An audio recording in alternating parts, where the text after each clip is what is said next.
Stop scrolling for a second. Go ahead, wipe your screen. Your chart isn't broken, the market is. Today, Saturday, January 31st, 2026, gold and silver just made the loudest move we've seen all year. And it didn't come with a press conference or a friendly explanation. Here's the dirty secret. The price you watch is mostly paper. It's contracts, leverage, and narratives. Physical metal is slower, heavier, and it doesn't care what the talking heads feel about inflation. When liquidity gets thin, the screen can whip around while the street price quietly hardens. Give me 60 seconds and I'll show you one metric that tells you whether today S move is a real repricing or just a paper head fake designed to shake you out. If you stack, hold ETFs, or trade futures, listen close. First, let's pin down what actually changed today. A quick snapshot. Yesterday, gold was around $51.50 an ounce. Today, spot prices have been all over the place, roughly between $48, $65, and $50.49 an ounce, depending on your feed. And yes, retail quotes are different because they're products, not just a number on a screen. But here's the real tell. The gold-silver ratio has compressed toward 45-1, the lowest it's been since 2011. That is not a normal day. That's the market shouting that silver is being repriced harder and faster than gold. And with silver, you can literally see the split between paper and physical. Today, silver pricing in the real world is showing a huge range, from about $2,500 to over $3,600 per kilo, depending on what you're buying and where. When the screen price and the street price stop marching together, the plumbing of the market matters more than anyone's opinion. Now here's the proof point the headlines won't mention, the killer metric. I call it the paper to physical stress gauge. It's the COMEX registered silver inventory versus the open interest. Registered is the pile of silver bars tagged as deliverable against futures contracts. Open interest is the total number of futures contracts still open, all those paper promises. Here are the numbers you can verify yourself from CME data. COMEX registered silver has fallen to just 113.27 million ounces.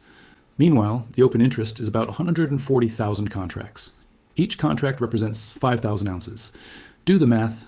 That S over 700 million ounces of paper claims stacked on top of only 113 million registered ounces. That is a ratio of roughly 6.2 paper ounces for every 1 ounce ready for delivery. In plain English, there are multiple paper owners for every ounce tagged and ready to go. The system doesn't have to run out of silver to get chaotic. It just has to tighten.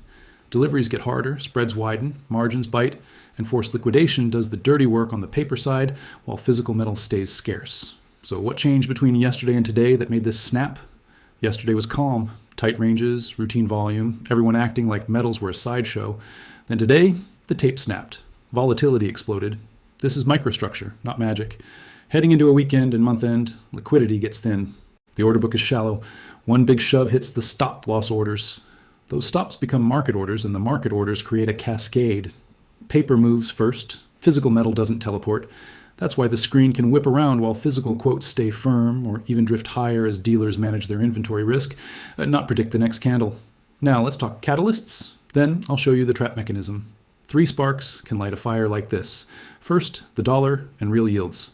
Any shift in rate expectations from the Fed, ECB, or Bank of Japan instantly changes the opportunity cost of holding metals.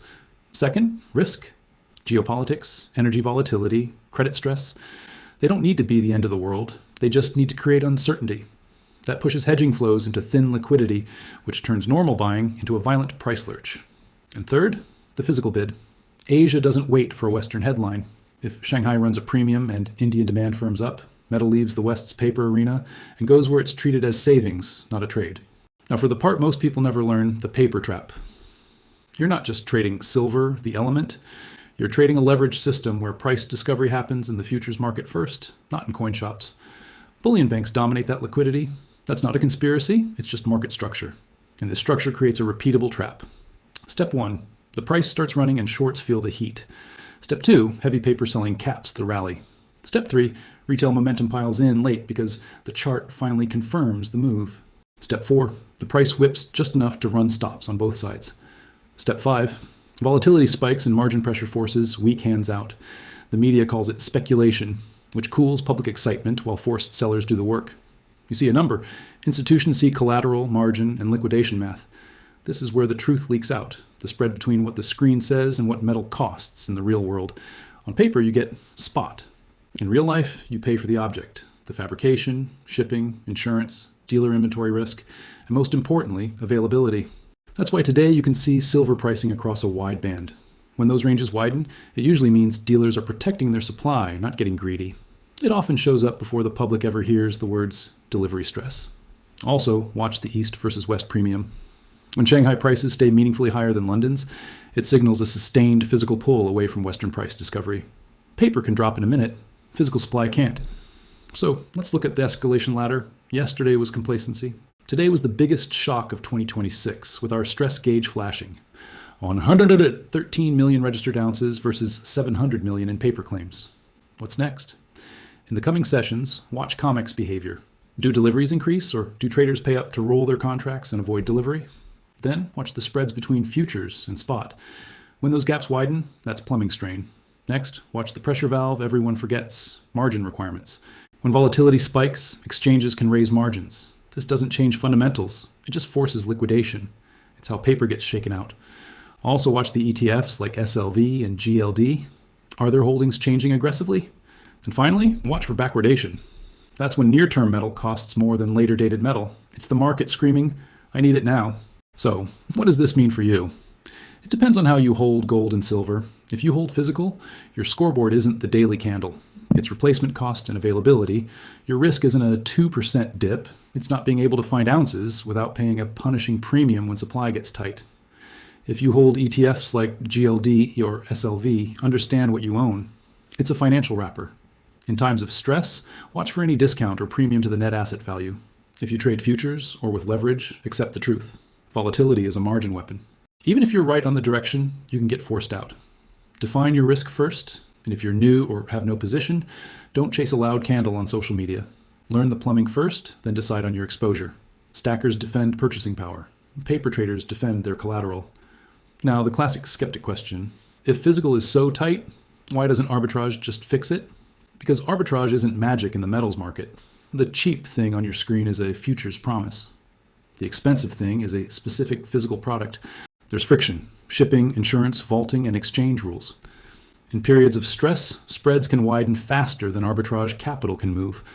Textbooks assume frictionless markets. Metals are all about friction and custody. So here's your 72-hour checklist. Watch the gauges, not the pundits. Check CME registered inventory and delivery notices. Monitor open interest and volume. Look at ETF holdings. And keep an eye on the Shanghai premium versus London. 3 facts, no fluff. 1. January 31st delivered the biggest gold and silver shock of 2026. This video is for education only and reflects my opinions. It is not financial advice. Please do your own research. On Money Mind Hub Pro, we track this plumbing while it's happening. Comment your bucket below, physical, ETF, futures, or beginner, so the next update speaks directly to you. Subscribe so you don't miss the next data drop.